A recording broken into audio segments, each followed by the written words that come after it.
Hello friends, ఇప్పుడు మనం పైథాన్లో user define మాడ్యూల్స్ని ఎలా క్రియేట్ చేయాలనే దాని గురించి నేర్చుకుందాం.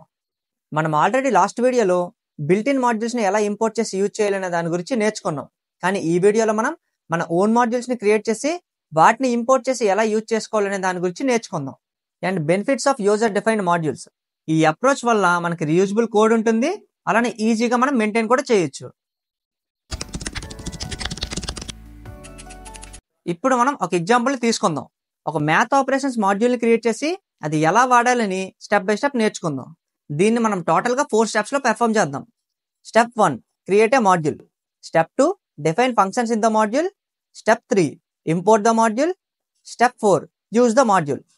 స్టెప్ నెంబర్ 1, మన స్టార్టింగ్ స్టెప్లో .py అనే ఫైల్ని క్రియేట్ చేయాలి. అండ్ దాన్ని మనం మ్యాథ్ ఆపరేషన్స్ .py అని అనుకుందాం. Step number 2, define functions in the module. అంటే మనం ఫంక్షన్స్ని మన మాడ్యూల్లో క్రియేట్ చేయాలి. అంటే మ్యాథ్ ఆపరేషన్స్ .py అనే ఫైల్లో మనం ఫంక్షన్స్ని క్రియేట్ చేయాలి. లెట్సే మనం addition, subtraction, multiplication and division అనే ఫంక్షన్స్ని మన మాడ్యూల్లో క్రియేట్ చేద్దాం. Step number 3, import the module. మనం క్రియేట్ చేసిన మాడ్యూల్ని ఇంపోర్ట్ చేసుకోవడానికి మనం ఇంకో ఫైల్ని క్రియేట్ చేయాలి. దాన్ని మనం file1.py అని అనుకుందాం. ఇప్పుడు మనం మ్యాథ్ ఆపరేషన్స్ .pyని ఫైల్ 1లో ఎలా ఇంపోర్ట్ చేసుకోవాలో చూద్దాం. Step number 4, use the module. అంటే మనం ఆల్రెడీ ఇంపోర్ట్ చేసుకున్నాం కాబట్టి వాటిని ఎలా యూజ్ చేయాలనేది ఈ స్టెప్లో మనం పెర్ఫామ్ చేద్దాం. ఇంకా లేట్ చేయకుండా ప్రాక్టికల్గా పెర్ఫామ్ చేద్దాం. ఇప్పుడు మనం సింపుల్గా మ్యాథ్ ఆపరేషన్స్ .py అనే నేమ్తో ఒక మాడ్యూల్ని క్రియేట్ చేసాం. అండ్ ఆ మాడ్యూల్లో మనకు టోటల్గా 4 ఫంక్షన్స్ ఉన్నాయి. ఒకటి ఎడిషన్ కోసం, రెండోది సబ్ట్రాక్షన్, మూడోది మల్టిప్లికేషన్, నాలుగోది డివిజన్. ఈచ్ ఫంక్షన్ మనకి 2 ఆర్గ్యుమెంట్ వాల్యూస్ని యాక్సెప్ట్ చేస్తుంది. అండ్ వీటిని మనం ఇప్పుడు ఇంపోర్ట్ చేసుకొని file1.py అనే ఫైల్లో ఎలా యూజ్ చేయాలో చూద్దాం. ఫస్ట్ మనం ఇంపోర్ట్ అనే కీవర్డ్ని యూజ్ చేసి యూజర్ డిఫైన్ మాడ్యూల్ అయిన మ్యాథ్ ఆపరేషన్ని ఇంపోర్ట్ చేసుకోవాలి. సో సింపుల్గా మనం మ్యాథ్ ఆపరేషన్స్ అని పిలిచాం, మనకు సక్సెస్ఫుల్గా ఇంపోర్ట్ కూడా అయిపోయింది. ఇప్పుడు మనం దాంట్లో ఏ ఫంక్షన్స్ని క్రియేట్ చేసాం? ఒకటి యాడ్ అనే ఫంక్షన్తో ఎడిషన్ కోసం క్రియేట్ చేసాం. సో దీన్ని మనం ఫస్ట్ ఇంపోర్ట్ చేసుకుందాం. సింపుల్గా మనం యాడ్ అనే నేమ్తో ఒక వేరియబుల్ని క్రియేట్ చేద్దాం. అండ్ ఈక్వల్ టు అనే ఆపరేటర్ని యూజ్ చేసి మన మాడ్యూల్ నేమ్ ఏంటి? మ్యాథ్ ఆపరేషన్స్ .యాడ్ అని చెప్పాలి. ఎందుకంటే ఎడిషన్ కోసం మనం యాడ్ అనే ఫంక్షన్ని క్రియేట్ చేసాం కాబట్టి. అండ్ దీంట్లో మనం టోటల్గా ఎన్ని ఆర్గ్యుమెంట్ వాల్యూస్ని పాస్ చేయాలి? 2. ఒకటి 10 అనుకుందాం, రెండోది 50 అని అనుకుందాం. అంటే మనం సక్సెస్ఫుల్గా మ్యాథ్ ఆపరేషన్స్లో ఉండే యాడ్ అనే ఫంక్షన్ని యాక్సెస్ చేసి దాన్ని మనం యాడ్ అనే వేరియబుల్కి అసైన్ చేసాం. దీన్ని ఇప్పుడు మనం ప్రింట్ చేయాలి. సో సింపుల్గా మనం ప్రింట్ ఫంక్షన్ యూజ్ చేద్దాం. ప్రింట్ ఫంక్షన్లో యాడ్ అని చెప్తే సరిపోతుంది.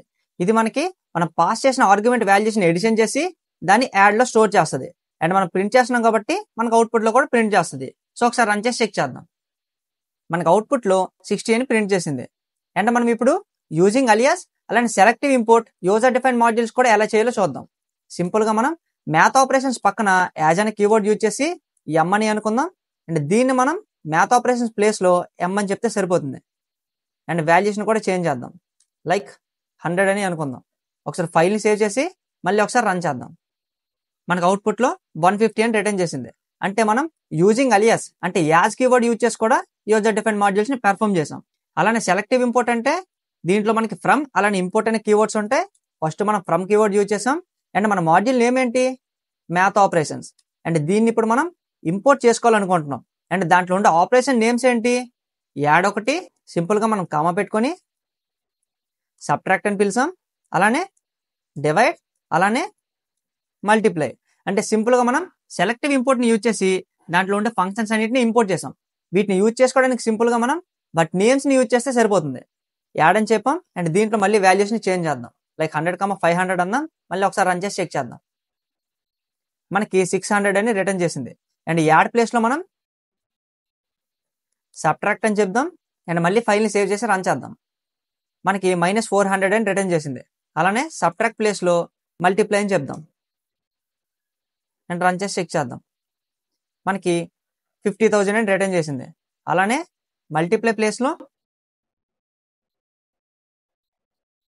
డివైడ్ అని కూడా చెప్దాం. అండ్ మళ్ళీ రన్ చేసి చెక్ చేద్దాం. మనకి 0.2 అని రిటర్న్ చేసింది. ఇలా మనం యూజర్ డిఫైన్ మాడ్యూల్స్కి కూడా బేసిక్ ఇంపోర్ట్ని యూజింగ్ అలియాస్ అంటే యాజ్ అనే కీవర్డ్ని అలానే సెలెక్టివ్ ఇంపోర్ట్ని కూడా యూజ్ చేసి పెర్ఫామ్ చేయొచ్చు. ఈ వీడియోలో మనం మాడ్యూల్ని క్రియేట్ చేసాం. ఆ మాడ్యూల్ క్రియేట్ చేసిన దాన్ని సక్సెస్ఫుల్గా file1.pyలోకి ఇంపోర్ట్ చేసుకున్నాం. అండ్ ఇంపోర్ట్ చేసుకున్న దాన్ని మనం సింపుల్గా ఒక వేరియబుల్ని క్రియేట్ చేసి ఆ ఫంక్షన్ మనం అసైన్ చేసి ప్రింట్ ఫంక్షన్ యూజ్ చేసి ప్రింట్ చేసాం. టోటల్గా 4 స్టెప్స్లో యూజర్ డిఫైన్డ్ మాడ్యూల్స్ని మనం ఈ వీడియోలో నేర్చుకున్నాం. Thank you for watching and see you in the next video guys.